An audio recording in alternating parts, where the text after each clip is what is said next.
XSFM입니다. I, D, W, K. 거실의 유승균 PD입니다. 00년대 청춘들에게 지역에 따라 성서보다 많이 팔린 책, 인류 역사상 상업적으로 가장 성공적인 소설가가 나성인과 함께 만나는 올해의 극우 빌런 끝판왕입니다. 23년 6월 네 번째 주에 그것은 알기 싫다를 시작합니다.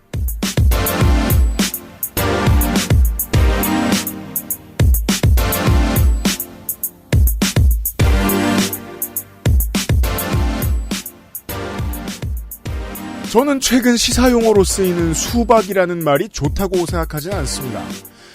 중도 정당 내에 보수가 존재해야 할 이유가 아예 부정되는 것이 좋지 않기도 하고, 결정적으로 수박이라는 용어의 나름의 정의대로라면 그렇게 구분되는 정치인들이 정책적으로 하나같이 보수성을 일관되게 보여줘야 할 텐데, 이 정치인들은 정책 이야기 한 번 하면 자기 당 당대표 비난을 99번 하고 있으니 정치를 하면서 무엇을 이루고 싶은지조차 알 수가 없어서 수박인지 알고 싶어도 알기 힘들기 때문이기도 합니다. 수박이 뭔가요?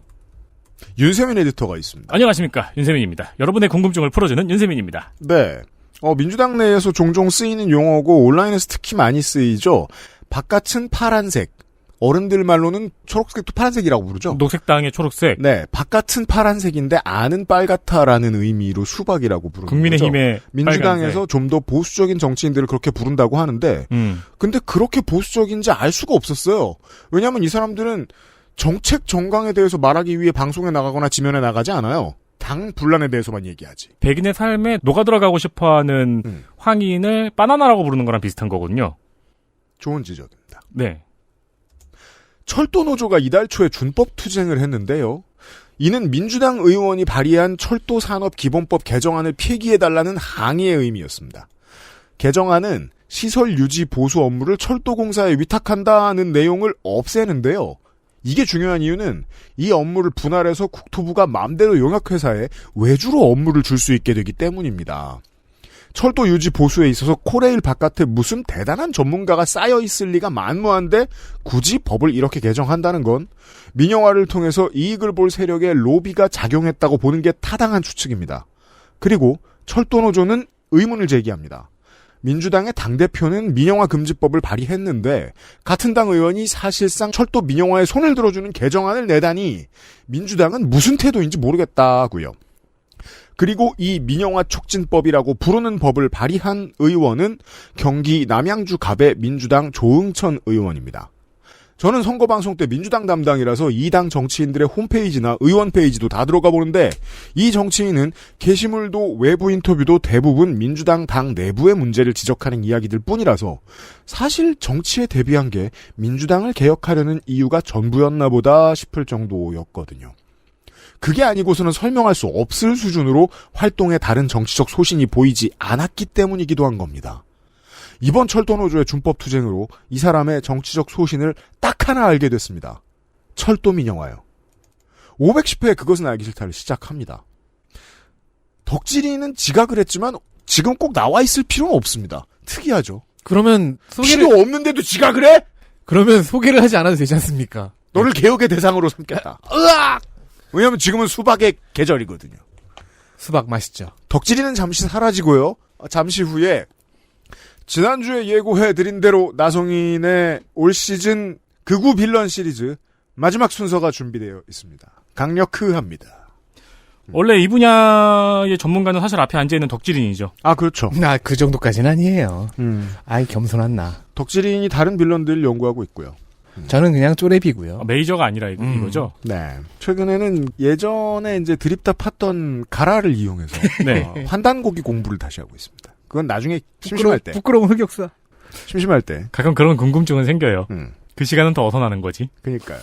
남들보다 시간이 많아요. 그건 나중에 시간 많을 때 소개를 해드리도록 하고요. 일단 이번 주는 극우 빌런을 보시겠습니다. 세계국급의. 그것은 알기 싫다는 혈행 개선에 도움을 줄 수 있는 QBN 오메가3 남해에서 온 바다보물 바보상회 리뷰를 확인하면 꾸루꾸루 온유 마카롱에서 도와주고 있습니다. XSFM입니다. 오징어잎, 아기 꼬리포, 흔하지 않은 마른 안주. 맥주만 있으면 뭐해? 술안주는 바보상회. 생체 이용률이 높은 RTG 오메가3. 혈행 건강엔 QBN. 제조원 주식회사 한국 CNS팜, 유통판매원 주식회사 헬릭스미스. 프랑스에 살면서 많은 마카롱을 먹어봤었죠. 하지만 언제나 만족했던 건 아니었어요. 절 가장 만족시킨 마카롱이 한국에서 왔다면 믿을 수 있나요? 촉촉한 식감, 은은한 달콤함. 제가 마카롱이 기대했던 모든 것이었어요. 네, 오뉴 마카롱이요. 입안 가득 프랑스의 달콤함. 꾸르꾸르 오뉴 마카롱. 1인 100% 수작업으로 만들어지는 디저트. 여러분이 공개방송에서 드셨던 그 꾸르꾸르. 꾸르꾸르 소개를 들으니 불쌍하죠? 이거 혼자 다 한다고? 그래서 장사를 하는 사람들이 딜레마가 있어요. 처음에는 이제 좋은 제품의 퀄리티를 위해서 장사를 시작했거든요. 근데 하다 보면 돈도 벌어야 돼요. 그렇죠. 그 두 개가 양립하기가 어렵죠. 그러다 과로합니다. 과로하거나 퀄리티가 떨어지거나. 그렇습니다. 최고의 퀄리티를 위해서 제품별 시즌제를 도입하기로 했다고 합니다. 왜냐면 1인 100% 수작업이다 보니까 한 번에 다양한 제품을 만들 수가 없어서 배송 지연 등의 일이 발생할 수 있었거든요.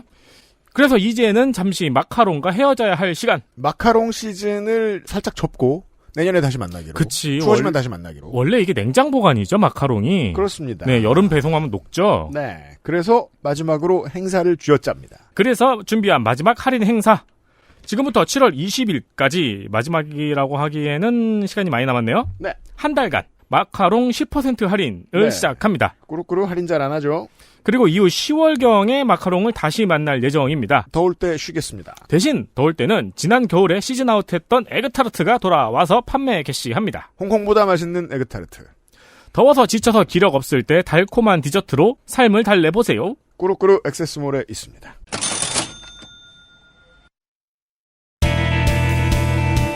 뉴스 라운드업 History in the Making. 윤석열 정부가 시작되고 얼마 지나지 않아서 기존에 운영되던 청와대 국민청원의 청원 내용들에 대해서 정부에서 국민 갈등을 조장하는 정치 이슈로 변질된다!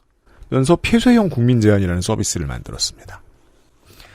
사실 세상 모든 것에 대해서 마음에 안 들면 이런 말을 쓰면 됩니다. 국민 갈등을 조장하는 정치 이슈로 변질된다고 말하면 됩니다. 아니 그리고 윤석열 정부는 후보 때부터 마음에 안 드는 모든 거에 정치를 붙였어요. 제 인생에는 성가비가 국민 갈등을 조장하는 정치 이슈 되겠습니다. 그리고 뭐 왜 방역도 변질됐죠. 정치 방역이라 그랬고. 변질된 건 맞는 것 같아. 나 요즘 맛이 가고 있어. 이게 뭔지 모르시는 분들이 많아요. 국민 제안이 뭔지. 그죠. 가입도 해야 되고요. 글을 쓰면 그 자체로 신원이 밝혀질지 몰라서 안 들어가신 분들도 많다 보니까 알려지는 데 실패했기 때문일 겁니다. 네. 이 국민제안 서비스에 있는 KBS 수신료 분리징수 토론란을 경향신문이 3월 9일부터 한 달간 댓글을 분석했는데 그중에 25.8%인 16,848건이 2번 이상 댓글을 단 이용자고 추천과 댓글 게시량은 일부 특정 시간대에 가파르게 상승했다고 합니다. 개중에 한 사람이 무려 62개의 댓글을 썼고 이 이용자는 좌파 왜곡보도 편파방송 역겹다는 표현을 자주 쓰면서 수신료 징수 피해지를 주장했다고요. 소수가 점령했고 대부분의 국민은 알지도 못하는 이 국민제안 홈페이지의 투표 결과는 96.5%가 KBS 수신료 분리징수 찬성을 합니다. 대통령실은 이 투표 결과를 근거로 방통위와 산자부에 수신료를 분리징수하도록 법령 개정을 권고한 상태입니다. 어뷰징이 바로 대통령 시행령까지 이어지는 과정 되겠습니다. 원하는 목표를 이루기 위해서 과정에 허수를 끼워 넣고 대중이 잘 안 보는 음지의 공식적인 채널을 운영한 다음에 여기에서 기이한 패턴의 여론몰이를 하고 95%가 넘게 쏠린 결과를 들고 와서 이게 답이라고 주장하는 정치는 아주 흔한 전체주의 모델입니다. 보통 북한이나 중국에서 많이 발견할 수 있지요. 그렇죠. 네. 이번 주 뉴스 라운드업을 하고 나성인을 좀 만나보겠습니다. 자, 첫 번째 이야기는 기초의원 한 명을 에디터가 좀 길게 소개해드리겠습니다. 구의원 임기 중에 사회복무요원 복무를 시작한 서울시 강서구 김민석 구의원에게 내려진 휴직명령에 김민석 의원이 취소 청구 소송을 냈고요. 네. 서울행정법원이 이걸 일부 인용해서 일단 30일 동안 휴직명령의 효력이 정지됐습니다. 네, 여기서 휴직이라는 거는 이제 군 의무복무를 휴직하라는 게 아니라 구의원을. 예, 그건 이길 수 없습니다. 네. 하나 해야 됩니다. 들어갔으면 구의원을 휴직해라. 그렇죠. 라는 거였어요. 그 구의원 휴직 명령이 나와야 그 근거로 토론을 거친 다음에 구의회에서 이 사람을 제명하든지 스스로 물러나도록 권고할 수 있거든요. 그래야 행정력이 정치력이 낭비가 안 되죠. 나라에서 시민들의 아까운 돈을 때려 부어가지고 구의원을 뽑아놨는데 이 사람이 사실상 일을 못하게 됐잖아요. 네. 왜냐하면 낮 시간에는 주차를 해야 되니까. 그렇죠. 주차 정비를 해야 되니까. 주차 관리. 주차 관리를. 이 사람은 누구냐? 국민의힘. 국민의힘. 김민석. 그 의원은 92년생입니다. 92년생. 원광대학교 정보전자상거래학부를 졸업하고 올해 31네요. 2017년 김성태 의원실 인턴으로 시작했습니다. 강서구의 국민의힘 옛날 자유한국당 국회의원이죠? 그렇죠. 이후 국민의힘 의원실에서 근무하다가 벤처기업을 창업했어요. 아, 네. 열심히 사네요. 네. 지난 지선 기록을 뒤져보니까 올디프 주식회사 대표이사로 돼 있습니다. 올라프는 아는데. 지금은 VM 네트워크스로 바뀐 것 같은데 이 VM 네트워크스는 또 전자상거래 소매업을 하고 있더라고요. 둘 다 대표는 김민석인데 네. 주소지가 하나는 강서구고 하나는 가산이에요. 그러니까 업태가 달라서 네. 지금 둘 다 운영하고 있는 건지 아니면 그 법인명이 바뀐 건지는 잘 모르겠어요. 사장님들이 회사가 여러 개인 분들이 많죠. 두 회사 다 공홈이나 인스타나 유튜브가 안 열리거나 1년 정도 운영이 멈춰 있습니다. 그 말인즉슨 그전에는 운영이 됐다는 거고 지금은 놀고 있다는 거가 되겠습니다. 둘 다 게시물이 유튜브는 게시물 한 4개, 인스타그램도 게시물이 얼마 안 돼요. 좋습니다. 회사가 운영되고 있다는 뭔가를 찾기가 어려워요. 보도자료 조금 나온 거 빼고는. 네. 여튼 벤처기업을 창업해서 윤석열 대통령 후보 캠프에서 직능총괄본부 벤처 스타트업 정책특보로 임명이 되었습니다. 특보관장 받으셨네요. 그리고 지난 지선에서 강서구의원으로 당선이 됐습니다. 네. 특히나 국민의힘이 선전난 지선이었어가지고 강서구도 거의 비등비등하게 맞춰줬습니다. 강서구의회도.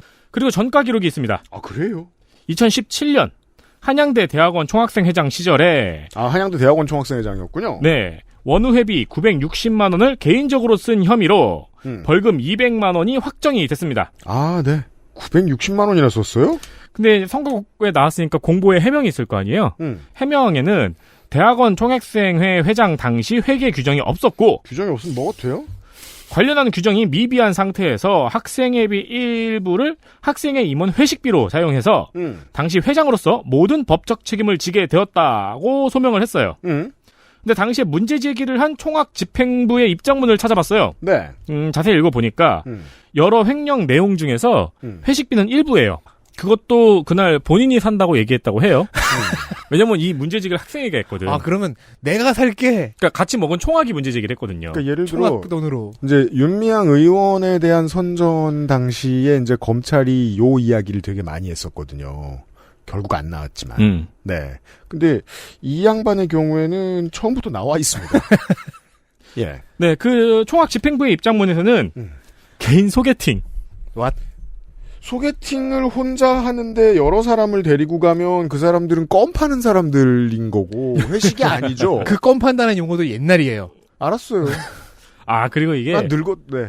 총학 입장문이어가지고 그냥 강남클럽이라고 안 적혀있고 자세히 적혀있어요. 보죠. 클럽 메스, 클럽 코쿤. 잘 놀았네. 그리고 이제 그날 새벽에 택시비. 까지 사용 내역을 본인이 인정했거나 혹은 증거가 있다고 그 대자보에 써 있더라고요. 네. 입장문에. 대학원 총학생회장 시절에 회비를 개인 소개팅과 클럽 갔다 와서 택시비 쓰는데 썼다. 네. 라는 게 증거가 있다. 네. 그리고 이제 총학이 따졌을 거 아니에요. 횡령죄는 반환만 하면 성립이 안 된다. 말이 돼? 1,000만 원을 원상복구하면 되지 않느냐라는 식으로 집행부와 대립했다고 합니다. 아무리 양심이 없어도 이걸로 대립하고 싶으면 원상복구하고 대립하든가. 내면 될 거 아니야라는 말은 지금 안 냈다는 소리입니다. 근데 거기서 이제 통장 내역을 까라 그랬는데 죽어도 안 까서 결국 경찰 조사에서 개인적으로 쓴 돈이라고 인정했다고 하네요. 범행을 자백한 거고요. 그리고 여기에 더해서 개인 계좌로 옮겨 담았다는 사실도 밝혀졌죠. 네. 네. 아무리 회칙이 없기로서니 회비를 받아서 개인 계좌에 돌리는 게 어디 있습니까? 그러니까 이 소명을 보면은 77년에 일어난 일 같잖아요. 근데 2017년이에요. 네, 그렇죠. 31살이니까요. 네. 그리고 지난 6월 10일에는 정확하게는 6월 9일입니다. 왜냐면 저도 김민석 구의원을 판 적이 있거든요. 아, 네. 정정 감사합니다. 열심히 하고 있거든요, 덕질이. 내가 그 다음날 보도된 기사를 봤구나. 강서 구민을 위해서라며 부산 돌려차기 사건의 가해자의 신상을 자신의 페이스북에 공개했습니다. 네, 그 신상 공개에 이점이 아예 없는 건 아닙니다만 수많은 단점이 있는데 그중 하나가 이겁니다. A 묻은 개가 B 나무랄 때 쓰입니다.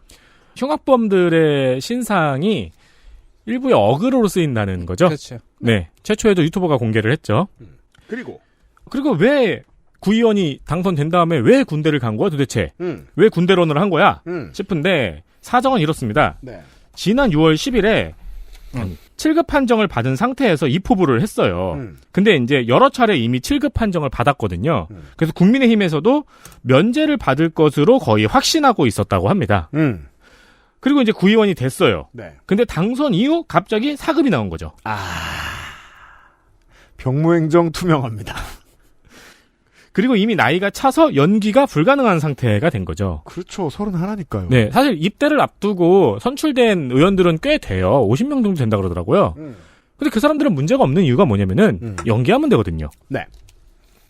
근데 이제 연기가 불가능한 상태인 거고 사회복무원이 겸직을 할 수 없느냐? 있는 규정이 있긴 합니다. 그런데 생계 유지를 위해 필요한 경우 그리고 대가성 없이 비영리 기관 또는 단체가 주관하는 공익 목적 NGO 그리고 복무기관의 장이 부득이 인정하는 경우인데 네. 김민석 의원은 원래 6시 이후에만 의정활동을 하겠다. 이제 뭐 의견을 청취하고 막 하겠다. 밤 업무, 야근. 그러면서 공익 목적으로 양천구 시설관리공단에서 복무를 배정을 받았는데 병무청에서 그게 뭔 소리야? 그렇죠. 안 돼! 라고 해서 사회복무요원과 기초의원 겸직이 불가능하다고 유권 해석을 내렸습니다. 그렇죠. 이제 답이 나온 거예요?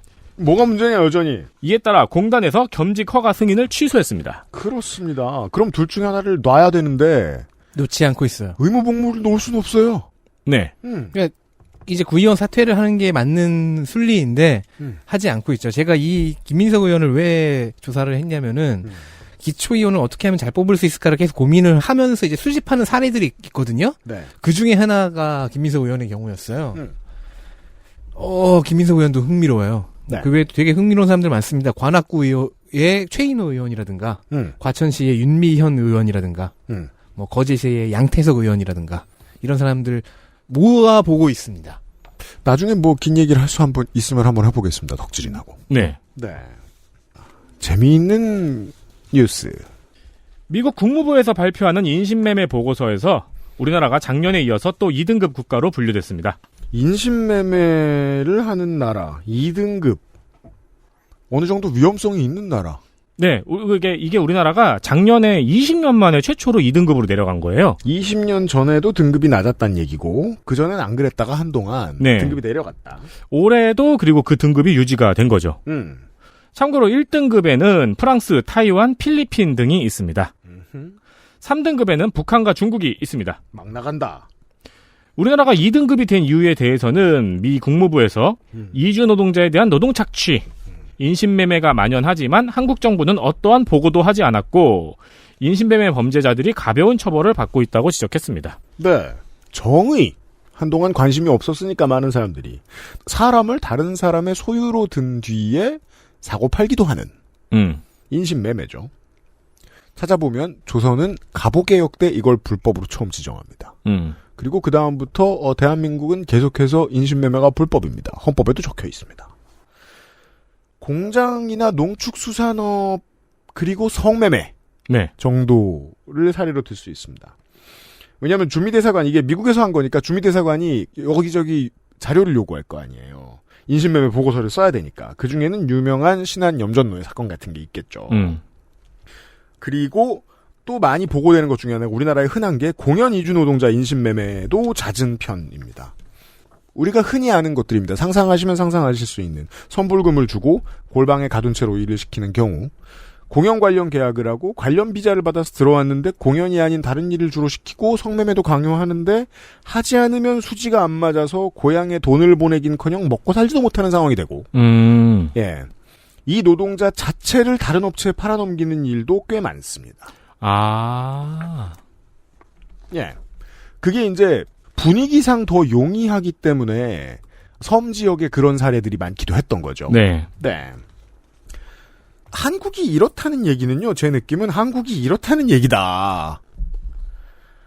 세상 모든 진실이 명명백백히 알려진다고 해서 사람들이 되게 합리적이거나 진보적인 선택을 할 거라고 믿지 않는 게 좋을 것 같아요.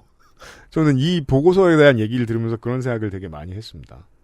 감시랑 견제수단을 늘리는 게 진짜 합리지. 뭐 아무튼 이런 일이 있다는 정도만 말씀을 드리고요. 총기 얘기해볼까요?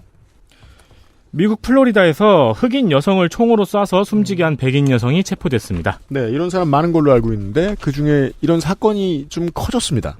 네, 사건의 경위는 아이들이 범인의 아파트 근처 들판에서 놀고 있었대요. 네, 그냥 노는 거예요, 애들은. 네.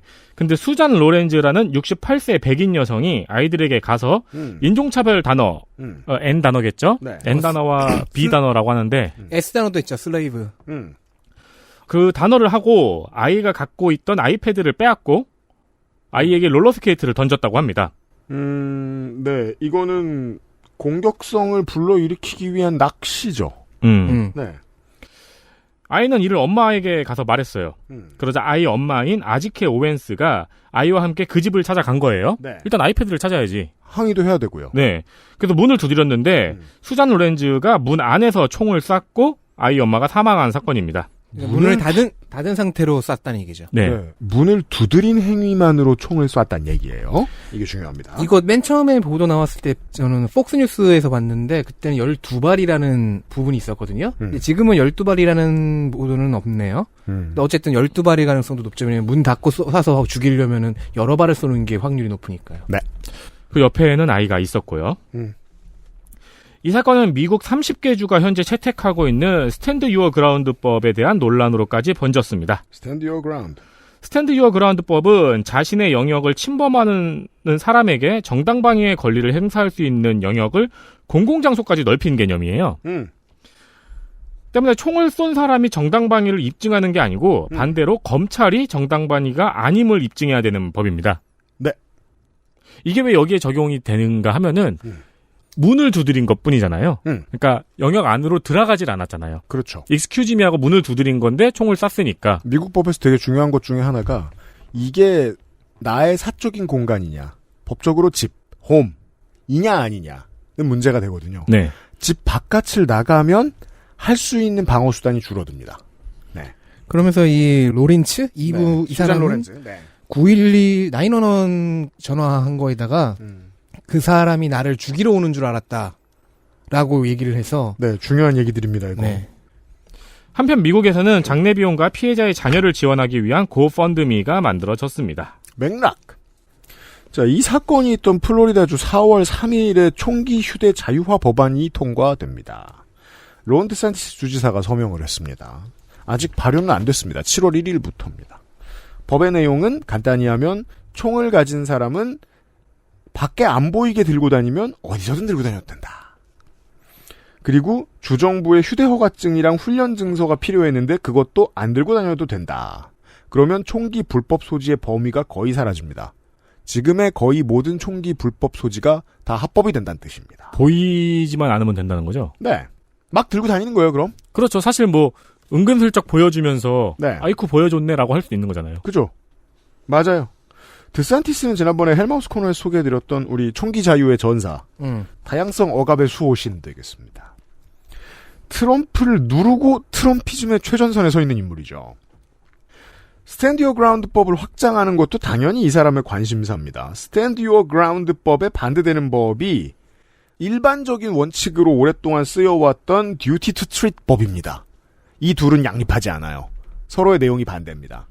듀티 투 트릿 법은 불법적으로 공격을 당하는 상황에서라도 가능하면 살상 무기를 쓰지 않는 원칙입니다.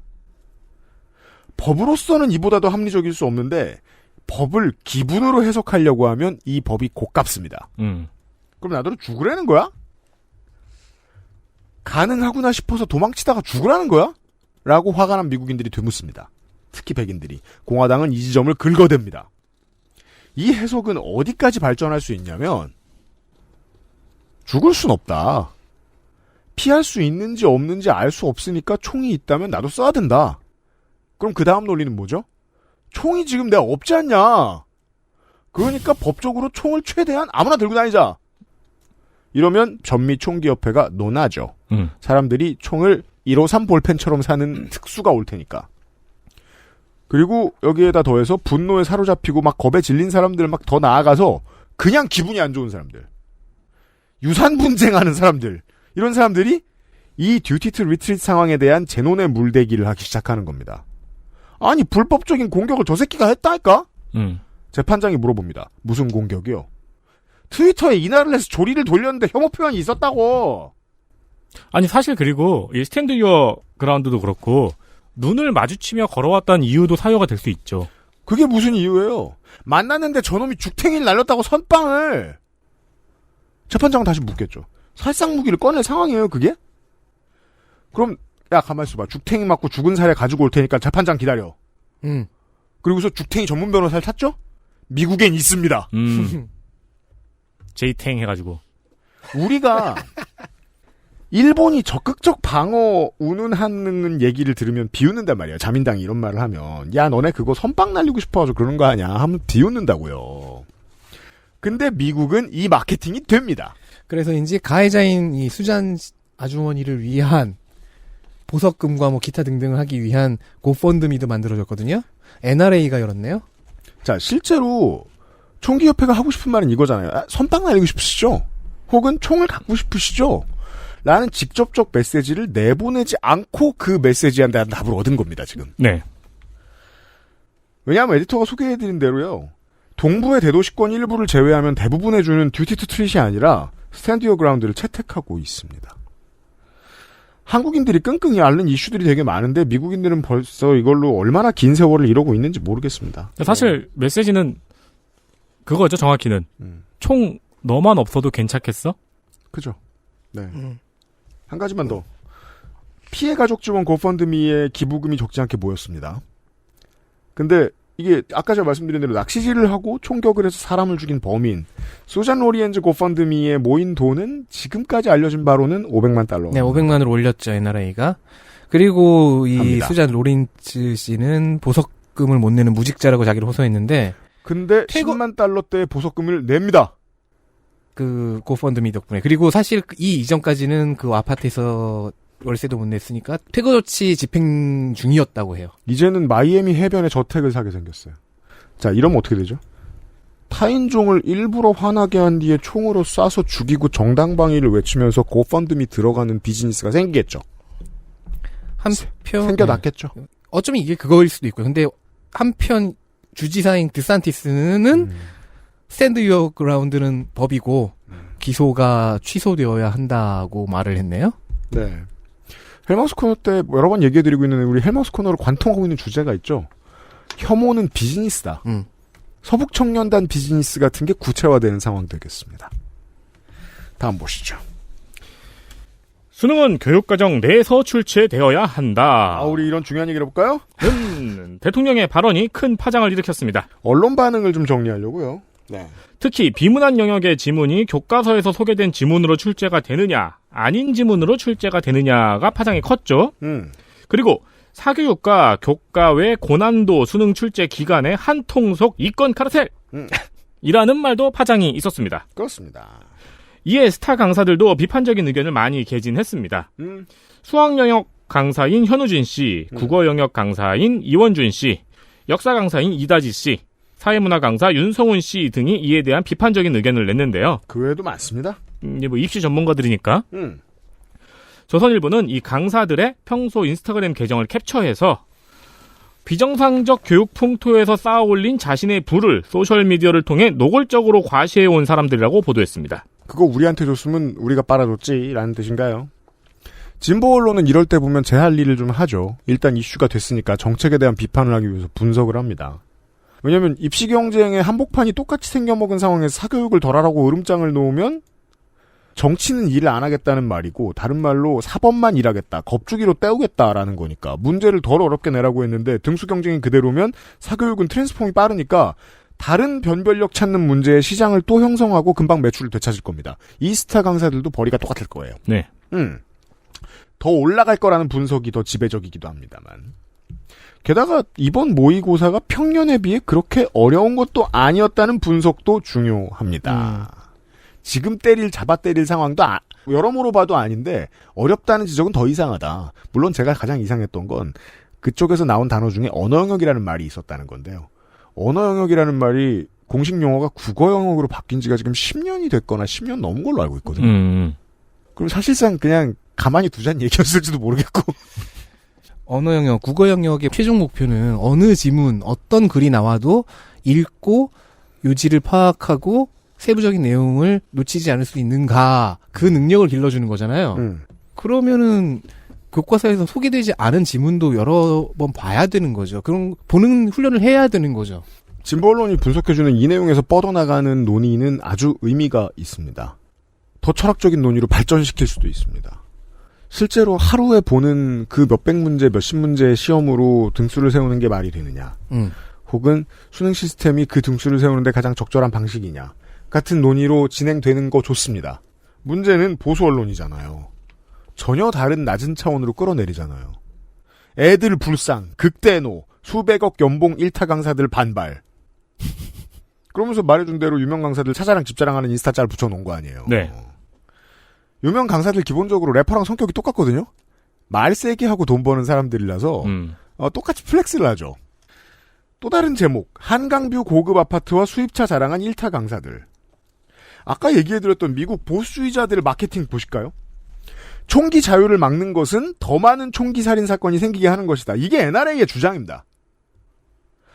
이런 적극적인 본말 전도가 기본적으로 우리나라에서는 보수 정권 초기 보수 언론 스탠스긴 한데요.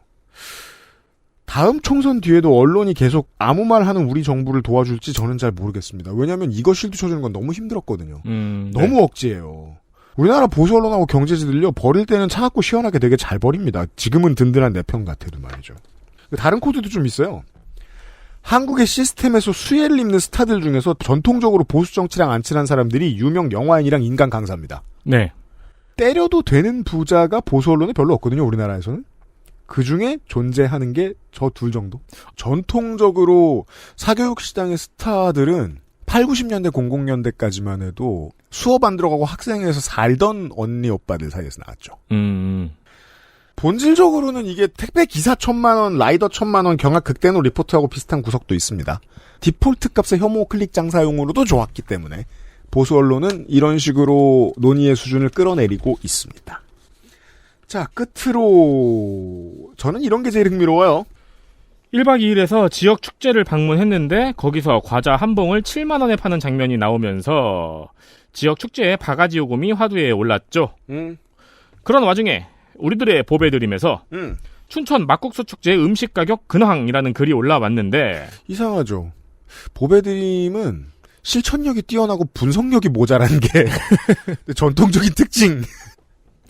지름 10cm 크기의 감자전이 3장에 25,000원. 닭갈비 2인분 양 닭갈비 1인분 가격은 14,000원. 이라는 글이 올라왔습니다. 춘천시와 춘천 막국수 닭갈비 축제 조직위원회는 사건의 진위 등 사실관계 파악에 나섰습니다. 왜냐면 요즘 축제 바가지에 되게 민감한 시즌이니까요. 네. 닭갈비는 250g당 14,000원에 판매됐고요. 감자전은 한 장당 5,000원으로 그 기사에 사진이 있는데 10cm는 아니에요. 네. 실제로 손님은 15,000원을 결제했다고 해명했습니다. 제값이에요? 축제가 아니어도 비슷한 가격일 거예요? 그러니까 왜 우리 술집에서 감자전 시키면은 5,000원은 넘죠, 확실히. 이거 체크해볼까요? 한평 나비축제 때문에 이 문제가 좀 불거졌었습니다. 정말로 이렇게 하는 곳들이 꽤 있습니다. 대다수는 절대 아닙니다만. 그리고 이건 기본적으로 정치가 해결할 수 있는 문제고 언론이 해결할 수 있는 문제입니다. 근데 왜 해결을 못했나? 정치는 죄송하다고 하고 덮었고 언론은 이거 잘못했다고 지적하고 덮었기 때문입니다. 그 다음 발자국으로 안 나갔기 때문입니다. 디테일로 들어가면요. 여러 가지 의견이 나올 수 있을 텐데 제가 알아보고 제가 드리는 의견은 이렇습니다. 대부분 축제하고 관광지 성수기 물가 관리를 담당하는 공무원은 극히 다수의 지자체에서 한 명입니다. 이게 최초의 열쇠입니다. 그리고 그 한 명은 당연하겠지만 그거 하나 하기 위해서 1년 내내 그 자리에 있지 않습니다. 네. 다른 일도 하죠. 평소에 다른 일이 있다가 추가 업무를 하죠. 성수기 때, 축제 때. 만약에 뭐 그 일만 하는 공무원이 있다면 그나마 나았겠지만 대신 언론이 혐오 클릭 기사를 심심하면 썼겠죠. 1년에 한 달만 재구실하는 공무원이 있다면서요. 아니 미스터 올림피아 1년에 한 번 하는 거 출전한 선수가 11개월 동안 운동 안 한다는 소리입니까? 아니야, 다른 기사 나올 것 같아. 뭐? 적자 나도 가격 올리지 말라는 지자체 공무원. 네. 클릭 장사는 되죠. 네. 다른 말로는 물가 관리를 잘하고 있는 군청구청이란 뜻입니다. 네. 자, 해석 이렇게 하는 겁니다. 기사. 외부 관광객 유치와 이미지 제고가 그렇게나 중요하면 제가 군의회고 제가 군수면 환경위생과랑 관광과 공무원 2명씩 늘리고 타 업무 줄여주겠습니다. 그래도 드는 돈 맥시멈 2억입니다. 축제 운영비 100억은 우습게 나갑니다. 그리고 그 시즌 외주로 직원 들일 수도 있잖아요. 네. 기간제 할 수 있잖아요. 언론도 정치도 거기서부터 논의를 해야 된다고 생각합니다. 거기까지 안 가면 영원히 평행선이에요. 그럼 제가 뭐라고 얘기하죠? 그건 사실 문제가 나기를 바라고 문제가 난 다음에 가서 지적질하는 게 즐거워서 하는 짓이라고요. 해결에 대한 이야기를 영원히 하지 않으면. 감시할 사람? 충원되면 감시할 근거가 필요하죠. 최고요금 군청구청에 신고하고 계도 조치하고 하는 일도 할 수 있습니다. 근데 실제로 기초자치단체가 엄청난 압박을 하진 못합니다. 예를 들어 숙박업소죠? 그러면 전 세계 어딜 가나 가격 압박을 관이 넣는 건 거의 불가능합니다. 그냥 시장이 결정합니다. 후진국에 왜 관광업이 성행하는데요? 시장이 결정하니까요. 이럴 땐 정치가 어떻게 하냐면요. 언플을 동원할 수 있습니다. 예를 들면 해운대구. 성수기 비성수기 숙박업소 최고요금 구청에 신고하게 돼 있습니다. 그러면 업소에 게시하게 해줍니다. 그리고 구청도 홈페이지에 깝니다. 그걸. 그리고 업주가 신고요금 초과해서 비싸게 받으면 얘기하면 구청이 환불해줍니다. 구청은 손해를 보죠. 대신 그런 업체를 홈페이지에서나마 조리 돌려주면서 밸런스를 맞추려고 애쓸 수 있습니다. 보도자료를 내보낼 수 있고 정치는 여론을 움직이는 힘이 있어요. 그리고 지금 제가 말씀드린 것들 생각보다 많은 지자체에서 하고 있습니다. 제가 가장 모범 사례 중 하나인 해운대구를 이야기해드린 거예요. 미디어가 여론이 되는 과정의 기본을 되짚어 봅시다. 100명 중에 98명이 잘하고 있으면 생각보다 많은 미디어가 꼴찌 2명에 대한 여론으로 100명을 재단합니다. 이번 여름 휴가 국내로 가셨는데 물가 때문에 고생을 안 하셨으면 그 10명에서 20명인 기초의회 그리고 단 한 명일 가능성이 높은 공무원이 피땀 흘렸겠구나 생각해 봐주시면 좋겠습니다. 같은 코드로 제가 신차 사는 팁을 알려드리죠. 서비스가 개판이라는 경험담을 브랜드마다 검색해 보시면 다 나오거든요. 네. 팔리는 차량의 숫자에 비해서 그 이슈의 숫자 비율이 가장 낮은 브랜드의 차를 사시면 됩니다. 언젠가부터 제가 가장 싫어하는 관성기사가 돼버렸잖아요. 네. 올여름 혹한 대비 같은 관성기사. 예. 관광지 바가지. 그렇지 않기 위해서 얼마나 많은 사람들이 노력하는지를 언론이 말을 안 해주는 게 저는 부하가 치밀어 오를 때가 많습니다. 공무원과 구의회, 군의회 여러분 수고가 많으십니다. 많으십니다. 뉴스 라운드업이었습니다. 레인지로버가 사고 싶어요. XSFM입니다. 제가 마카롱이 기대했던 모든 것이었어요. 네, 오뉴 마카롱이요. 입안 가득 프랑스의 달콤함. 꾸르꾸르 오뉴 마카롱.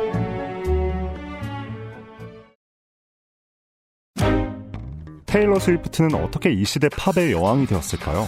리암 갤러거는 어떻게 30년 전 자신의 위치를 되찾았을까요? 당신의 음악 취향을 이야기로 만드는 시간, Amplified on Spotify.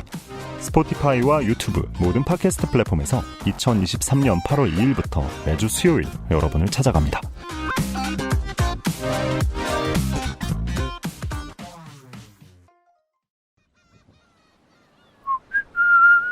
여기가 천국이구만. 바닷소리 좋고. 아, 시원하다. 어디? 맛 좋다. 여보, 지금 거실에서 뭐해? 바다, 그리고 술. 맥주만 있으면 뭐해? 술안주는 바보상회. 바보상의 안주는 액세스몰에 있지요. 계절이 왔습니다. 맥주를 참을 수 없는 계절. 덥다 더워 맥주가 너무나 땡기는 계절이 왔어요. 참을 수가 없어요. 집에 아무리 위스키가 쌓여 있어도 시원한 맥주를 참을 수가 없어요. 소금이랑 먹을 나이는 지났습니다. 바보상의 안주와 함께라면 해외여행도 부럽지가 않습니다. 옛날에 소금이랑 드셨어요? 아니 왜 저 위스키는 보통 그 데킬라. 데킬라구나. 네네. 제가 맥주만 마신다는 게 티가 났습니다. 저는 아일랜드에서 이민 온 사람의 후손일 가능성이 있습니다. 그리고 그렇게 빨가도 그렇게 잘 안 먹어요. 그래? 안주가 필요해요. 각종 산지에서 걷어올린 고퀄의 안주. 반건조 오징어, 반건조 오징어는 저번에도 말씀을 드렸는데 너무 반건조해요. 네. 그래서 사실 이게 어느 정도면은 오징어 볶음을 해도 될 정도던데요? 그죠. 보통 반건조 오징어 술안주용으로 산다 그러면 덜 건조 혹은 너무 건조가 네. 오는데 거의 건조. 네. 제대로 반건조가 옵니다. 네. 그리고 아기 꼬리포, 오징어 잎 등 열거하기도 입 아픈 다양한 제품들이 준비가 되어 있습니다. 액세스몰에 늘 그렇듯 있습니다. 혼술 세트와 단품들로 이뤄진 다양한 구성이 있고요. 마트에서는 볼 수 없는 합리적인 가격으로 구성이 되어 있습니다. 마트에서 집었다 가장 많이 내리는 거 건어물입니다, 요즘. 제 아는 지인은 요즘에 그 육퇴 맥주, 그러니까 그렇게 달콤하다고 하더라고요. 그럼요. 끊을 수가 없다고. 네. 그럴 때도 이렇게 막 올려가지고 지글지글 볶을 수 없잖아요. 간단한 안주 꺼내가지고 드시고 주무셔야죠. 바보상회 액세스몰에 있어요.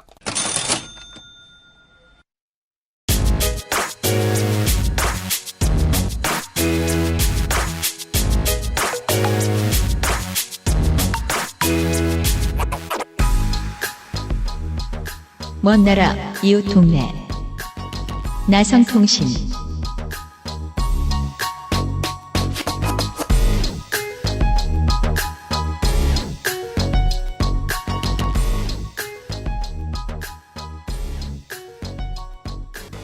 나성인과 나눌 이야기를 아직 절반밖에 하지 못했습니다. 올해의 나성통신의 나머지 절반을 시작할 겁니다. 이번 이야기를 준비하기 위해서 저는 크나큰 고초를 겪었습니다. 왜요?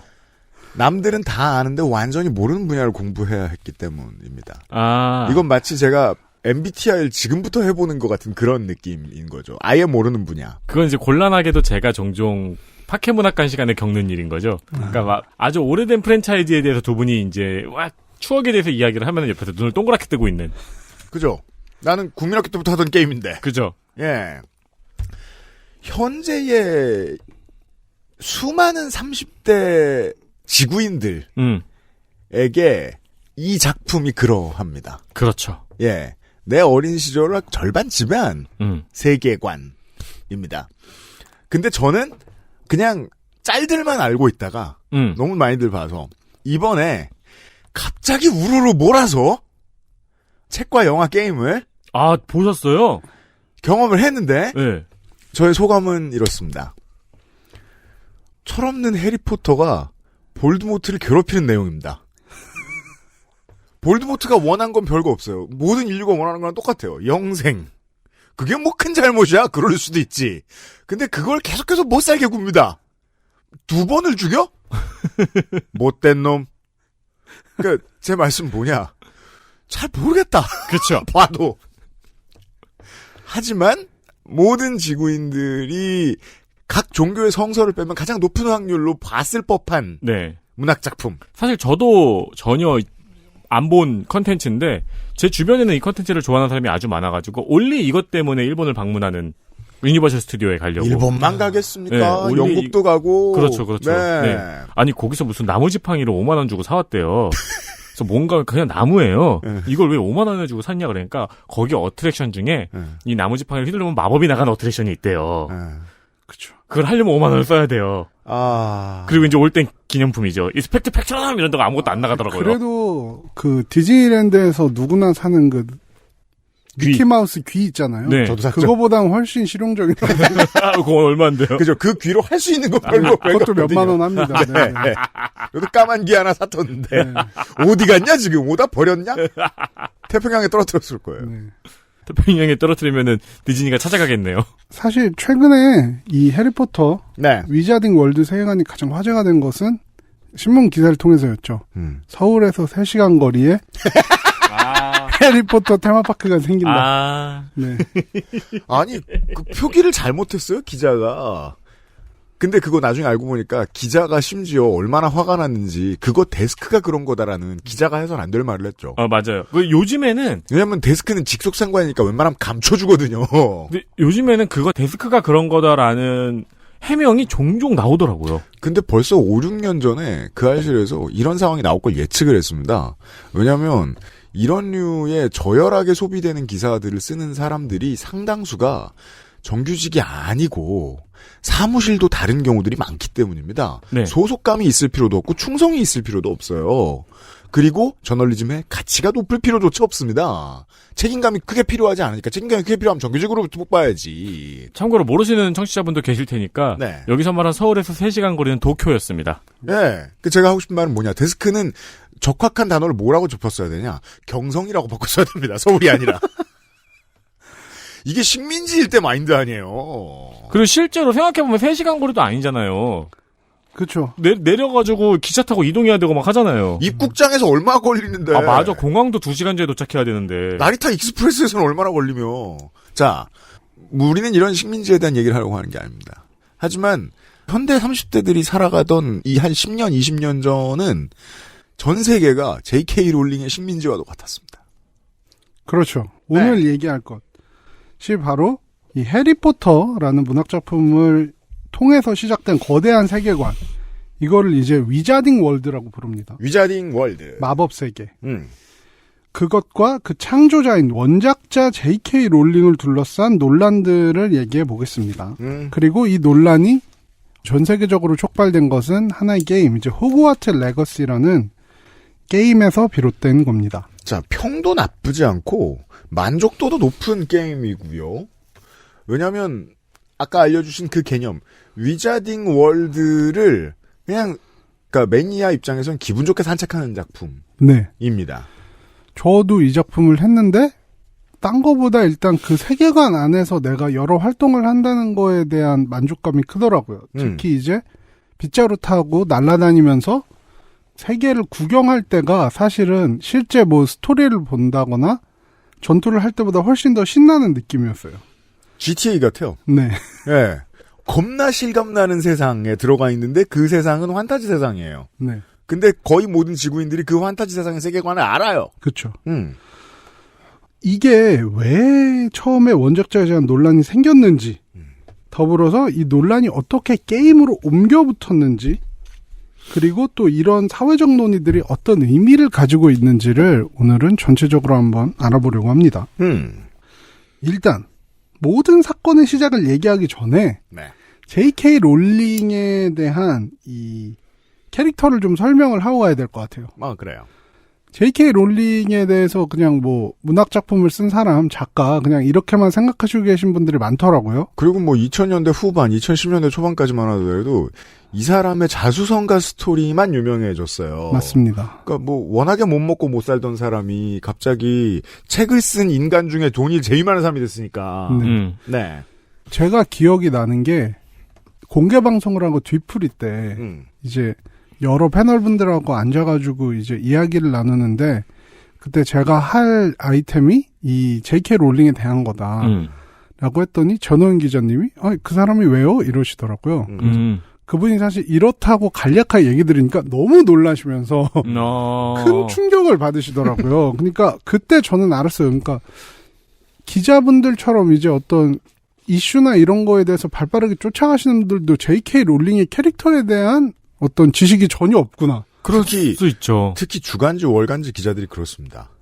자기 공부할 게 너무 많아요. 그러니까 매달 자기 거만 깊게 파는 변호사 사람이라서. 같은 존재들. 엄청나게 평정심을 유지하는 목소리로 되게 놀라는 표정. 네, 네. 보셨겠군요. 네. 너무 실망이네요. 하면서 이제 막 얘기하셔서 이게 한국에서는 그렇게까지 화제가 안 된 이야기구나 싶더라고요. 아는 사람은 아는데 대부분 모르는 것 같아요. 네. 네. 일단 J.K. 롤링을 얘기하면서 이분이 지금 앞에 나올 사건들을 전에도 사실 좀 문제적 캐릭터였다는 걸 미리 설명을 드릴게요. 일단 가장 먼저 인종차별적인 의식을 가진 게 아니냐는 의혹이 꾸준히 제기돼 왔습니다. 꾸준히 제기돼 왔습니다. 네. 자, 우리 오래된 청취자 여러분들은 이미 어느 정도 예측하셨을 거예요. 처음에 조지 산토스를 다루더니 그 다음번에 우리가 카이리 어빈과 카니를 다루지 않았냐. 왜 그 다음 빌런으로 이 사람을 설정했느냐. 믿어주시고 들어주시면 되겠습니다. 네. 다른 그 무엇보다 아시안에 대해서 인종차별적인 의식이 있는 거 아니냐는 의혹이 제기됐습니다. 왜냐하면 해리포터 원작에서 아주 중요한 아시아계 인물이 저거는 인종차별적인 인식을 통해서 만들어진 캐릭터가 아닌가 하는 의심을 갖게 했거든요. 자, 그 한 캐릭터를 빼놓고 생각해 봅시다. 이 위자딩 월드 전체, 호그와트를 둘러싼 모든 영화 장면은 다 백인 투성입니다. 그쵸. 이게 아무 생각 없는 저 같은 초심자가 봤을 때 그런 느낌이 드는 거예요. 이거 트럼프 지지자 모임 같은데? 다른 인종 있습니다. 어디에? 줌 바깥에. 거의 언제나. 그렇죠. 예. 그리고 잠깐 나오는, 왜냐면 가장 중요한 타이밍에 해리는 누군가하고 뽀뽀를 해야 되기 때문에 뽀뽀하는 사람 한두 명 있습니다. 그 중에 동양인이 있어요. 예. 그 이름도 유명한 초챙. 초챙. 이름부터가 싸죠. 네. 이분을 조금 이제 초챙을 캐릭터를 설명하자고 하면은 저도 해리포터 세계관에서 엄청나게 잘하는 건 아니지만 초챙이 세계관 내에서도 손꼽히는 미녀고 해리 첫사랑이고 해리 첫 키스 상대다. 그러니까 요 정도면은 뭐 그 주연급은 아니지만 그래도 굉장히 좀 임팩트 있는 조연 중 하나라고 할 수 있죠. 그렇습니다. 네. 근데 초챙이 이름이 일단 문제예요. 아니 미국 사람들만 해도 듣자마자 이거 뭐야 싶어야 될 이름이에요. 네. 예. 왜냐하면은 일단 국적성이 불분명합니다. 그렇죠. 네. 이게 한국말로 초챙을 뭐 해석하자면 조장? 혹은 장조. 네. 이런 한국 이름은 일단 없을 그러니까 거예요. 이게 무슨 이름인가? 그렇죠. 동아시아계라는 건 알겠는데. 조쟁이라는 이름은 없으니까요. 네. 근데 이게 중국인지 한국인지 이게 어떤 계열인지를 알 수가 없어요. 그래서 이게 농담처럼 들려오는 얘기인데 중국에 있는 해리포터 팬들은 이게 한국 사람인가 보다 하고 한국에 있는 그건 바로 파헤쳐지는 거예요. 왜냐하면 네. 미국 네티즌들 중에 이미 1.5세대나 2세대인 중국계 아시안 미국인들이 처음에 얘기합니다. 이런 이름 중국에 없어요. 네. 이런 이름 싱가포르에 없어요. 이런 이름 말레이시아에 없어요. 다 얘기하는 거예요. 그렇게 다 찾아봐요. 안 나와. 그러면 만약에 한국계 네티즌 없었다. 그럼 한국 이름인가 봐. 네. 한국 사람들은 생각을 하는 거죠. 이거 중국인인가 보네. 저도 그렇게 생각했어요. 보자마자. 네. 근데 중국 사람들도 내가 그렇게 얘기하면 황당해한다는 거죠. 그렇죠. 이건 한국계 이름 아니야. 그러니까 어디에도 존재하지 않는 이름인 거예요. 초챙이라는 거는. 사실 소설가는 그런 이름을 찾아내야 될 때가 있긴 한데. 그리고 사실 초챙이라는 이름의 발음이 좀 문제인 게 그죠. 그러면 있는 이름이 아니라면 상상 속에서 나온 본인의 머릿속에 안에 들어있던 누군가가 불러준 이름일 거란 말이에요. 작가 입장에서는. 머릿속에 뭐가 초챙이라는 이름을 떠오르게 했지? 그게 뭐냐면 이제 미국 이제 영미권에서 영어권에서 아시아인들을 비하할 때 제일 많이 쓰는 표현 중에 하나가 칭챙총인데 중국 사람들이 이제 자기네들 언어를 하면은 미국 사람들한테 이렇게 들린다. 그런 걸 이제 음차를 해와서 네. 비하를 하는 표현인 거예요. 그러니까 이거를 비주얼적인 표현으로 얘기하자면은 이제 눈 찢는 거나 다름이 없는. 그렇죠. 절대 하면 안 되는 표현이라서 이게 인종차별적인 함의를 갖고 있는 단어랑 굉장히 발음이 비슷하기 때문에 결국에는 이 사람이 인종차별적인 인식을 가지고 있는 것이 아니냐는 의혹이 계속 생기는 거죠. 그렇죠. 이 캐릭터 자체가 인종차별주의적이다. 네. 그렇게 말하는 사람들이 꾸준히 있었습니다. 여기에 이제 신비한 동물 사전 시리즈가 나오면서 롤링의 아시안에 대한 인종차별 논란이 더 커졌는데 여기에 이제 캐릭터 네긴이라는 캐릭터가 나오거든요. 네긴이는 사실 이게 그 영화에서는 한국계 미국인 배우시죠. 수현 씨가 맡아서 되게 화제가 된 캐릭터인데 이 네긴이 자체가 그 신비한 동물 사전 시리즈 말고 해리포터 원작 소설에도 나오는 뱀 캐릭터입니다. 근데 신동사에서는 알고 보면 그는 인간이었다. 이런 설정이 추가되면서 한국계 배우 수연이 역할을 맡은 거예요.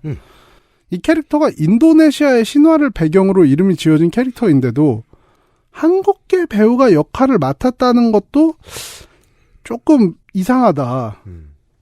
조금 그러니까 이게 막 뭐 굳이 그래야 되나라는 건 아니지만 어차피 이제 판타지적인 캐릭터니까.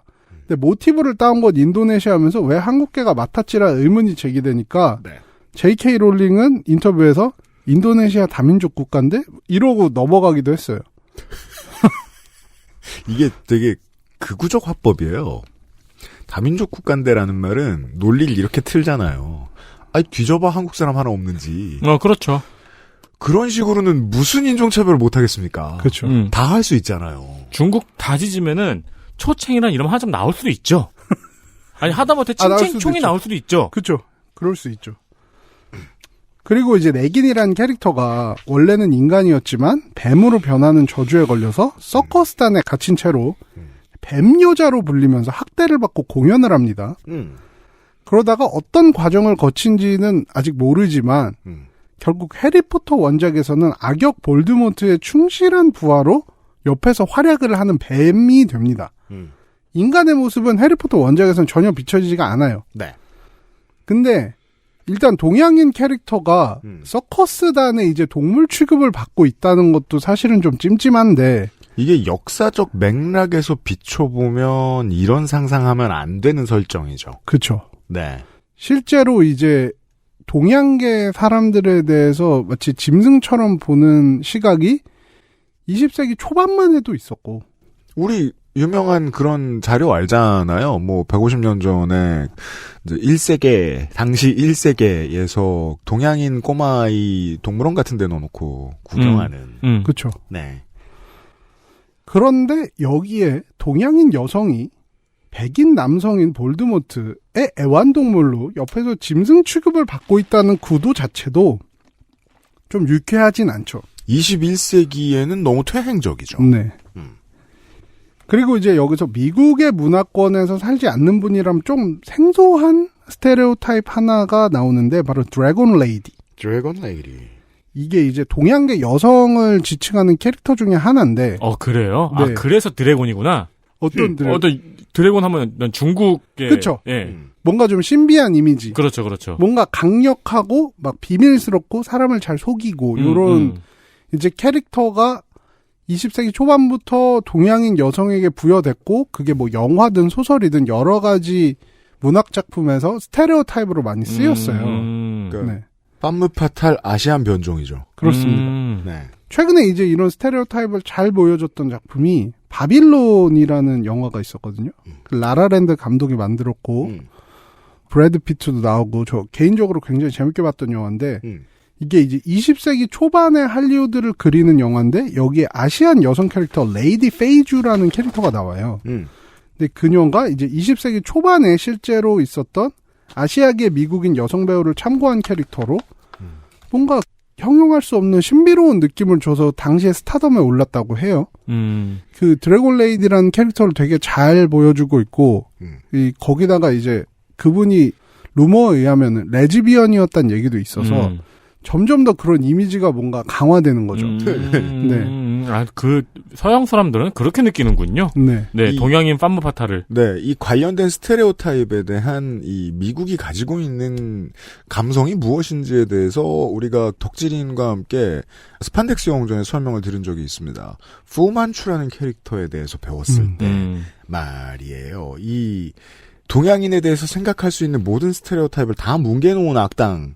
이었단 말이에요. 거기에도 어떤 신비스러운 능력 같은 거 우겨 넣어요. 그러니까요. 이게 얼마나 이상했냐면, 푸만추가 만들어졌던 게 지금부터 뭐 5, 60년, 한참 전인데도 5, 60년도 더 됐을 거예요.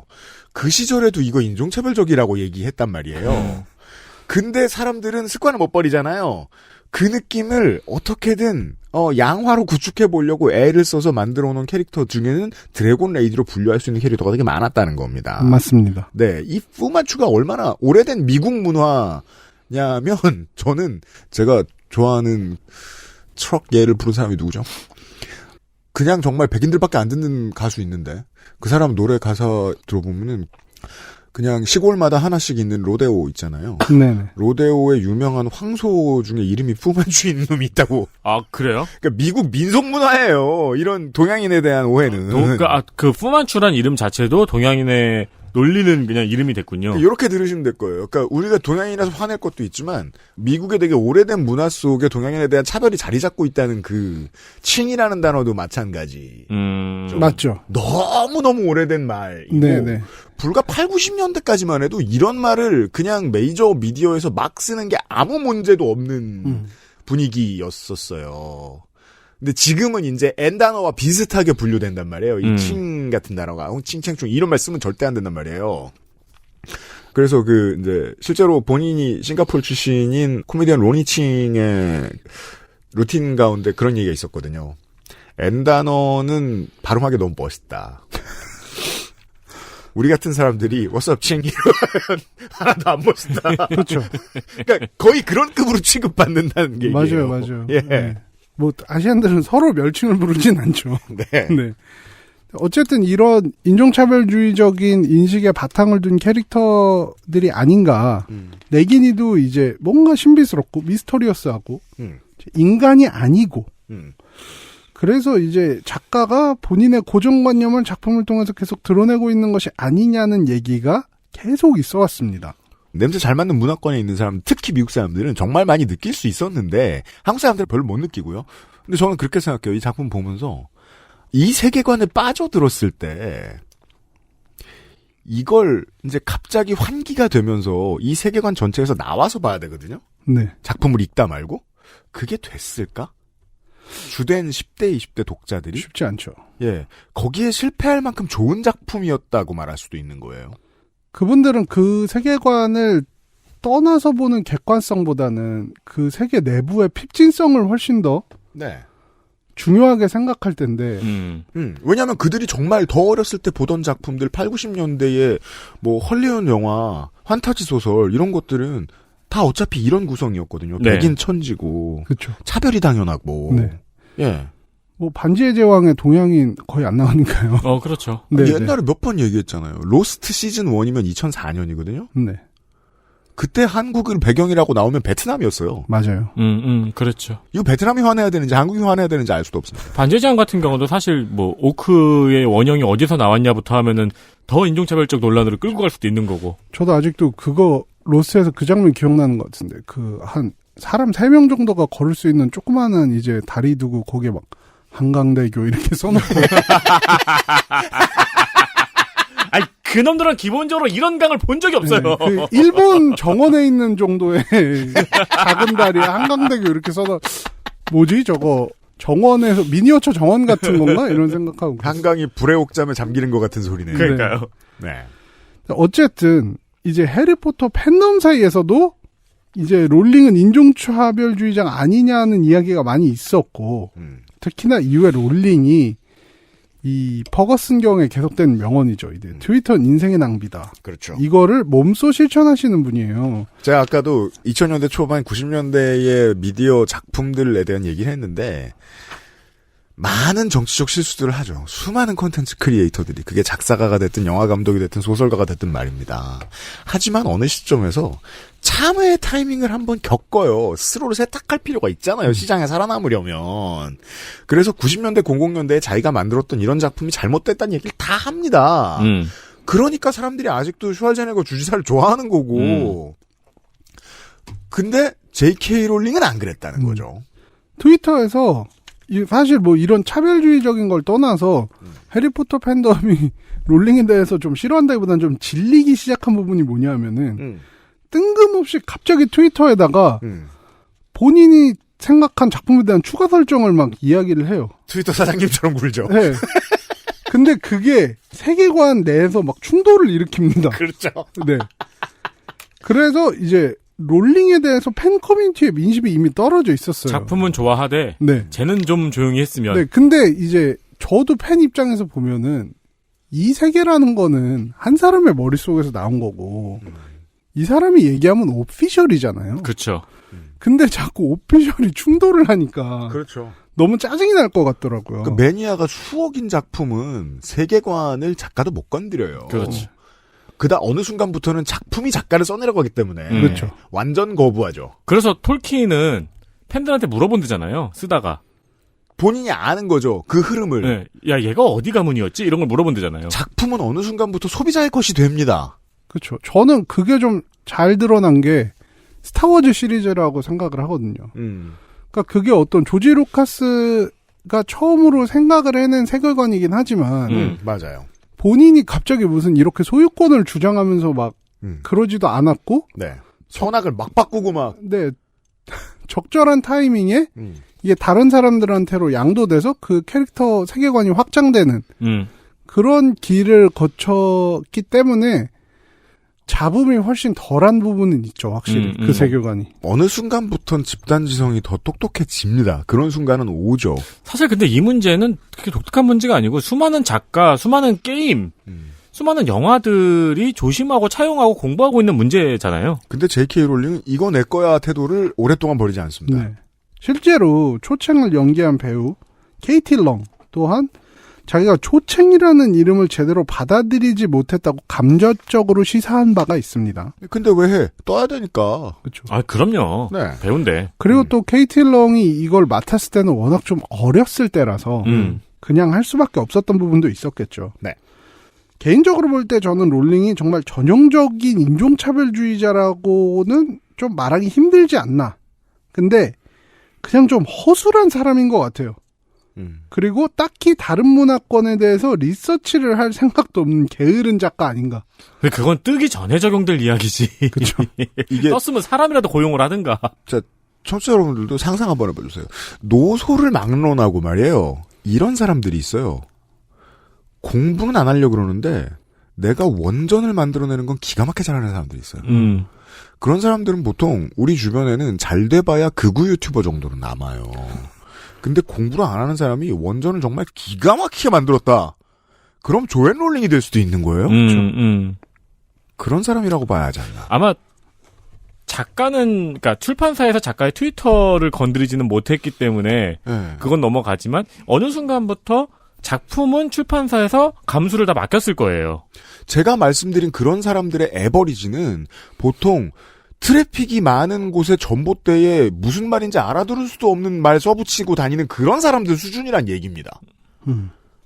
그 정도 분류의 인간이 아닐까? 이런 이제 이분이 좀 게으르고 공부가 안 됐다는 거를 보여준 또 하나의 예가 있어요.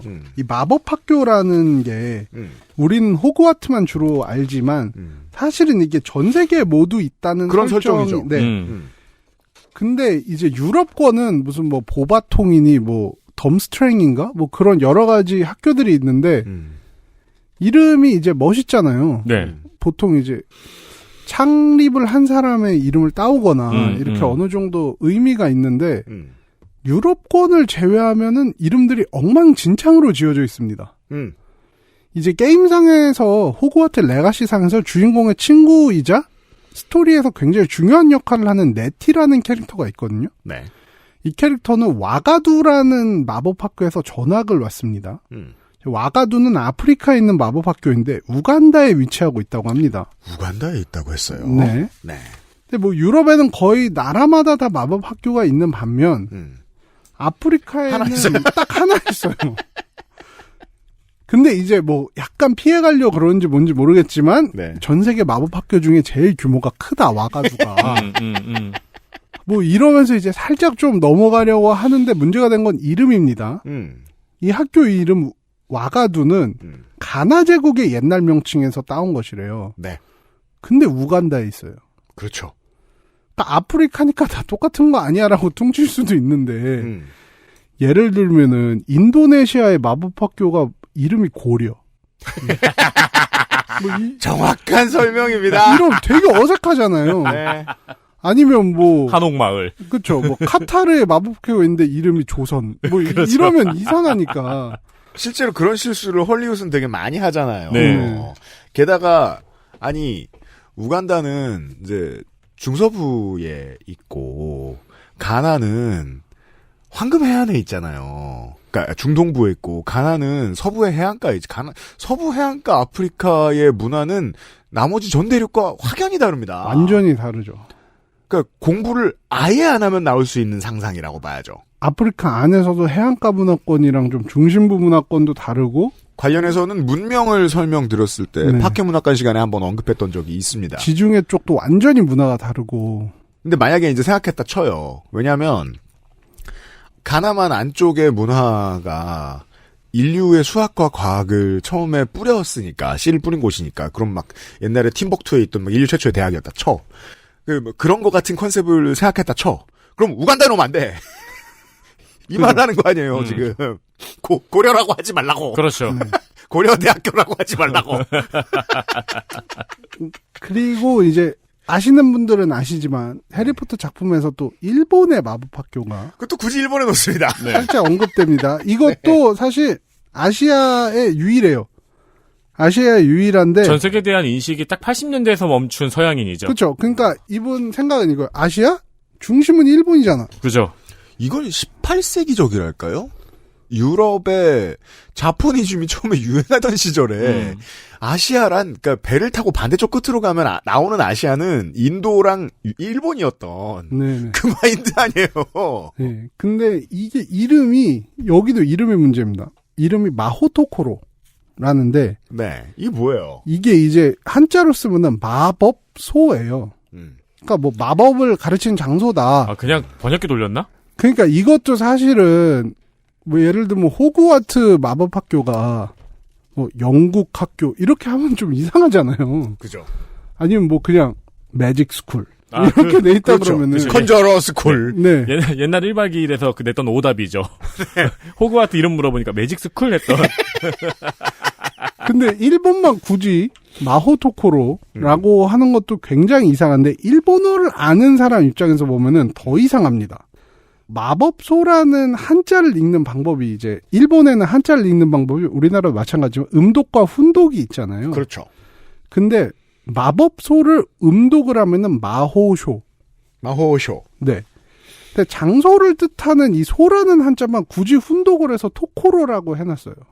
그게 더 있어 보인다고 생각했나봐요. 네. 어떤 순간에. 아무도 그렇게 안 쓴다는 건 몰랐던 거죠.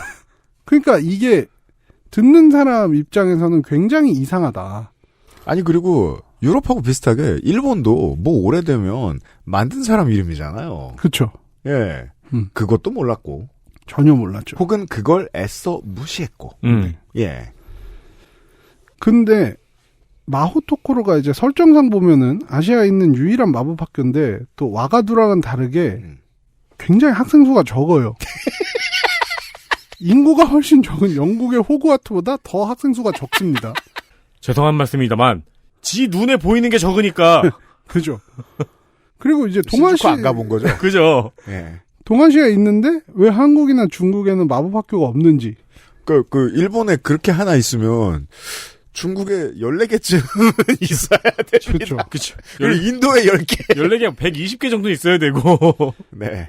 아니면 뭐 동남아 등지나 아니면은 인도네시아에 3개. 근데 중동. 네. 이런 데들은 사실 마법하면 또 빼놓을 수 없잖아요, 중동이. 양탄자도 타고. 아, 그렇죠. 네. 훨씬 많아야 돼요. 그렇죠. 아, 그렇지. 그 나라의 마법이라는 비슷한 문화들이 또 각각 있구나. 그렇죠.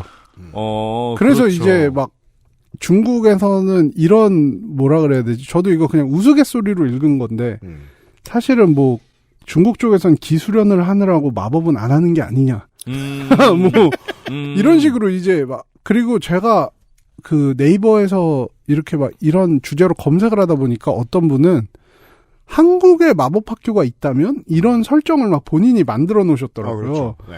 그래서 막 이름은 어떤 거고 막 어떤 설정이 있고 막 이런 거를 쭉 봤는데 저는 그걸 보면서 약간 눈물이 날 것 같은 거예요. 그러니까 팬들이 그 서브컬처로 이제 그런 거를 그 뭐라 그러지?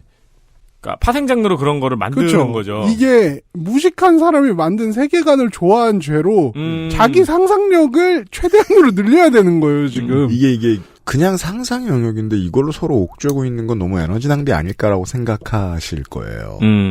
그 상상의 영역이 어느 정도의 매출을 냈냐고요. 얼마나 많은 사람들의 유년기를 지배했느냐는 겁니다. 그렇죠. 그러니까 계속 우리가 상상을 상상으로 해석하는 이야기를 지금 계속 30분째 이야기 떠들고 있잖아요. 저희보다 훨씬 고수, 훨씬 매니아들이 수억, 수십억이 이걸 하고 있다는 거예요. 그리고 해봤더니 이 사람은 좀 이상한 사람인 것 같아. 라는 걸 역산해낼 수 있었다는 거예요. 그리고 이게 그냥 롤링한 사람이 이제 책을 파는 네. 장사라면은 이게 상관이 없어요. 근데 이제 위자딩 월드라는 IP는 영화도 되고 게임도 되고 이제 몇만 명을 먹여 살리는 이제 세계관이 됐기 때문에 네.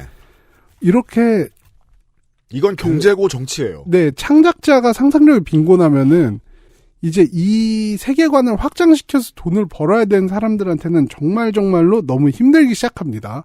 네. 예를 들면 호그와트 레가시에도 일본에서 온 마법학교 선생님이 있어요. 네. 근데 뭐 퀴디치를 잘하고 뭐 빗자루를 잘 타고 막 이런 설정들을 막 붙여가지고 어떻게든 이렇게 등장을 시켰어요. 근데 게임사 입장에서 생각을 해보자고요. 이걸 중국에도 팔고 싶고 한국에도 팔고 싶으면 그런 캐릭터 있고 그러면 훨씬 더 수월하게 설정을 할 수 있을 텐데 그냥 빈곤한 상상력으로 책에 한 줄 쓴 거예요. 아시아는 마오도코로밖에 없어, 마법학교가. 아니, 우리는 당장 덕질인이 수없이 얘기해준 하나의 프랜차이즈가 시간이 지나면서 어떻게 세계의 눈치를 보고 어떻게 설정을 바꿔 나가면서 월드 스탠다드를 맞추는가에 대해서 오랜 이야기를 했잖아요. 네. 그죠. 그건 기업이 하는 일인데 여긴 J.K. 롤링 혼자 하니까. 그러니까 거기서 이미 모든 설정을 닫아버리고 그 외의 시장으로 나갈 수 없는 거예요. 그러니까 본인이 지금 그 아까 말씀드린 그 DC나 마블이 하고 있는 작업을 본인이 거부하고 있는 거죠. 그렇죠. 네. 자, 여기까지에 대한 의혹만 해도 사실은 어마어마한 건 아닐 수도 있습니다. 작품에 대한 비평에 가깝죠. 왜냐하면 작품이 헐렁하죠? 그러면 센세이션을 일으킬 때는 헐렁한 게 좀 안 보일 수도 있습니다. 마치 50센트가 처음에 데뷔했을 때 빌보드 싱글 차트 5위 안에 3곡 올려놨을 때처럼 모두가 짱내. 아니 이 새끼가 비틀즈를 깬다고? 예. 왜냐면 시간이 노래가 너무 지루하니까. 그 시간이 지나서는 50센트가 랩을 잘해 이런 말 하는 40대가 있으면은 가끔 정말 따돌림 당한단 말이에요. 그 시간이 좀 지나갈 필요는 있어요. 시간이 지나가면 생각보다 많이 회자되지 않을지도 몰라요. 작품 자체의 헐렁함 때문에. 다만 힌트는 됩니다. 이후에 롤링이 뭔 소리를 하고 무슨 짓을 하고 전체적으로 인류에 어떤 악영향을 끼치고 있는지에 대한 것 말이지요. 광고 듣고 돌아오겠습니다. XSFM입니다.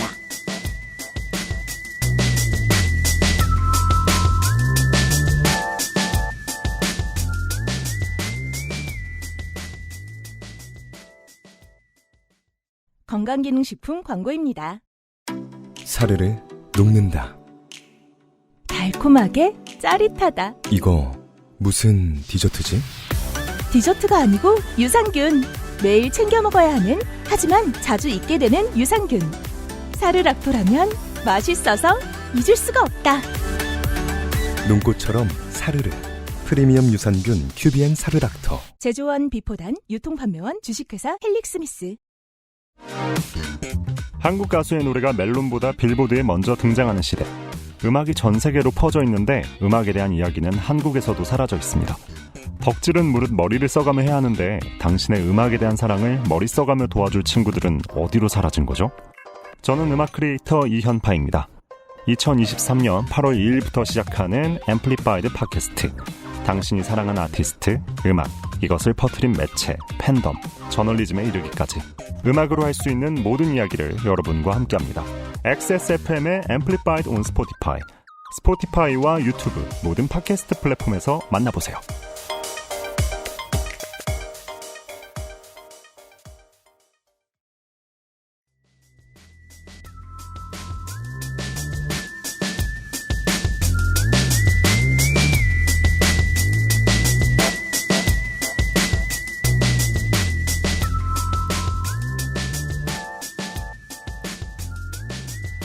설정 덕후들은 이런 걸 밝혀낼 수 있습니다. 이렇게 설정해? 그래서 이런 거 있어요. 설정 덕후들 중에 중수는 J.K. 롤링이 이상한 사람들이라는 걸 밝혀낼 수 있어요. 하지만 고수가 되면 어떤 사람이 어떤 선한 의도를 가지고 이런 설정을 했는지도 밝혀낼 수 있습니다. 그건 좀 더 고수의 영역이죠. 아무튼 설정 덕후는 중요하다는 말씀을 드리려고 했던 겁니다. 네. 예. 어쨌든 이 세계관을 만든 사람이 얼마나 좀 허술한지 또 인종차별적인 의혹을 받게 된 이유가 뭔지에 대해서 간단하게 설명을 드렸습니다. 네. 그러면 이제 본격적으로 왜 J.K. 롤링이 그 수없이 많은 욕을 먹고 해리포터 팬들이 왜 나는 앞으로는 원작자가 죽은 문학작품만 좋아할 거다 라고 얘기를 하게 됐는지. 아, 이미 해리포터 타투가 수없이 많을 텐데. 그렇죠. 그 사건에 대해서 이야기를 해보겠습니다. 네. 시작은 생각보다 많은 일들이 그렇듯이 딱 하나의 트윗으로 시작됐습니다. 2020년 6월 6일 롤링이 트위터에다가 한 기사를 링크했습니다. 기사의 제목은 이런 거였습니다. 월경을 하는 사람들에게 팬데믹 이후 더 공평한 사회를 만드는 법. J.K. 롤링은 이 기사를 보고 월경을 하는 사람들이라는 단어에 대해서 갑자기 뭔가 이제 스위치가 눌린 거예요. 여기에 대해서 코멘트를 이거에 대해서 원래 쓰는 말이 있는데 운벤인가 원펀드인가 우머든가 이런 식으로 썼습니다. 사실 지금 한 번에 해서는 안 되는 말을 와라르 쏟아놓은 엔단어 칭막 네. 죽 쏟아놓은 거랑 비슷합니다. 근데 이제 왜 워먼이라는 여성이라는 단어를 쓰지 않고 월경을 하는 사람이냐고 비꼰 거죠. 즉 기사는 팬데믹 때문에 위생용품을 구하기 어려워진 사람을 돕는 캠페인이었습니다. 여기까지는 전 그러니까 누가 문제를 이 사람이 문제를. 네. 네. 여기서 롤링은 트랜스젠더 여성을 배려하느라고 단순히 월경을 한다는 생물학적 이유만으로 여성이라는 표현을 쓰지 않는다. 그래서 여성을 여성이라 부르지 못하는 건 트랜스젠더 때문이다. 라고 생각을 한 것 같습니다. 자, 상상력 과하죠. 네. 굉장히 전형적인 커뮤니티에서 볼 수 있는 글들이죠. 별개다 학대네. 별개다 인격이네. 10년 떠들고 언제 떠들지 싶었던 말을 지금 편안하게 할 수 있을 것 같습니다. 잊혀질 때마다 떠들잖아요. 한국은 스탠드업 코미디가 들어오지 못할 것이다. 들어와 있는데 들어와도 대성하지 못할 것이다. 요즘에 많이 인기를 끌고 있죠. 왜? 정치적 올바름을 판단하는 잣대가 곧 사유화된 권력일 수 있다고 사람들이 경계해야 되거든요. 이걸 하는 습관이 보수에도 진보에도 없어요. 그래서 이건 PC하지 못해라고 내가 디클레어 하고 나면은 그냥 다 PC하지 못한 것이 되는 걸로 여기는 사람들이 너무 많아요. 실제로 무엇이 정치적으로 올바른가에 대한 금을 어느 정도까지 긋고 있는가를 가지고 그 사람을 평가할 수도 있긴 있거든요. 근데 한국 사람들은 서로 이걸 두려워합니다. 왜? 내가 재단당할까봐. 사실은 미국에서는 저는 PC함이 어느 정도 선까지 가냐라는 게 어떻게 보면 미국 내에서 가장 치열한 어떤 전장이라고 생각을 하거든요. 정치적인. 예. 네, 그리고 그 정치라는 것은 철저하게 시장의 어떤 사상들의 시장에 의해서 결정되는 거라고 생각을 하는데 한국에서 PC에 대한 거는 쟤네들이 저렇게 얘기하면 다 정답처럼 되는 거 아니야? 그러니까 뭔가 부당하다 이런 식으로만 항상 되더라고요. 그래서 모바일에 좀 이런 시사 이슈에 대한 트렌드에 민감한 사람들이 어떻게 하고 있는지를 관찰하면 이 담론이 형성될 수 있는가? 우리도 짧게는 스탠드업 코미디를 볼 수 있는가? 더 나아가서는 풍자가 더 많은 사람들을 마음을 풀어주고 묶어줄 수 있는 역할을 할 수 있는가에 대한 가능성을 보여주는데 한국은 멀었어요. 한국은 그렇게 첨단의 이슈를 매일같이 떠드는 이 사람들도 아직 내 정치적 올바름에 대한 잣대가 타인에 대한 폭력일 수 있을 가능성에 대한 경계가 별로 없어요. 그게 없어야 리트윗을 더 많이 타기도 하지만 그렇죠. 그렇다고 해도 어느 순간 양심의 소리가 말할 거거든요. 이거 내가 놈마이 재단하면 안 돼. 근데 거기에 익숙한 사람들이 아직 많이 보이진 않습니다. 멀었어요. 오히려 한국 사람들은 어그로의 효율성에 대해서 항상 고민하잖아요. 예. 그래서 그런 방식으로 가장 진보적인 분노를 표출할 수도 있겠죠.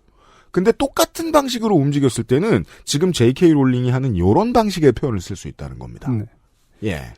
근데 사실 이 기사 자체가 월경을 하는 사람들이라고 말하는 게 생물학적인 여성이라고 사실 다 월경을 하는 건 아니잖아요. 그죠. 단순히 여성 전체를 배려하고 안 배려하고의 문제가 아닌 거예요. 네.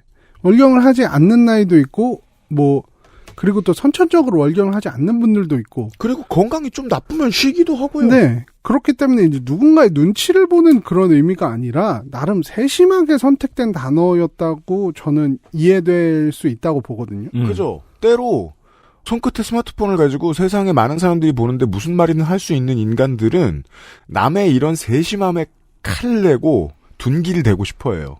네가 세심해 봤자지 새끼야. 좀 더 쉽게 그냥 예시를 들어서 얘기하자면은 어떤 분이 자기가 몸이 아파서 월경을 안 하는 여자분이 있어요. 근데 이 코로나 상황에서 여성에게 더 공평한 법이라는 기사를 클릭했더니 월경에 대한 부분이 쭉 나와요.